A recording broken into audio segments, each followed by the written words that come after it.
শুনালো তুই যে উপরতে নিচেতে ডাইনেতে বামেতে কোন দিক দিয়ে আবিষ্কার হস ঠিক নাই। কবে জানি আমি একটা হার্ট অ্যাটাক করে মরি ডরের সরে। তুই দেখতাছস না আমার বয়স হইছে? কেন কইছা তুমি এখনো জোয়ান আছো মা? হ্যাঁ থ্যাংক ইউ। না মানে এই চুপ থাক, আর কোনোদিন আমার সামনে এমনি হঠাৎ করে আবিষ্কার হবে না, তাহলে কিন্তু তোর খবর আছে। আচ্ছা এবার আমার কথাটা হলো। হুনতাছি ক।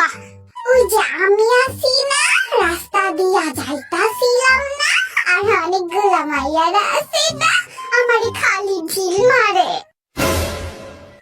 তোরে মাইয়ারা ঢিল মারবো কে? তুমি বুঝো না, তোমার ছেলে অনেক বেশি হ্যান্ডসাম। আইছে যেই না চেহারা আবার নাম রাখছে পেয়ারা। আমি কিন্তু সুন্দর আছি, খালি একটু চাইয়া দেখো। ঘোড়া ডিম আর সস বান্দরের মতো চেহারা তোর। তোরতে তো কুকি বেশি সুন্দর, কই ওরে তো ঢিল মারে না মাইয়ারা। মারে মারে ওরে জিগাও তুমি। আই কুকি তোর মাইয়ারা ঢিল মারে? আরে হ খাওয়াবনি আর কইও না, বদরা গেলে তো খালি ঢিল মারে আর আমারে পাথর ছুঁইরা মারে। ও মা কি কস? চল তো দেখি কোন মাইয়া এই কাম করে। ওই তোরা কটা বুইড়া বুইড়া পাথর আর কটা ঢিল আর উই পোলাগো লাইলে মা। আই মে তুমি আমার পোলাগো উপরে ঢিল মারো কেন? হ্যাঁ মারুম না, আপনি পোলারা তো সুন্দর কেন?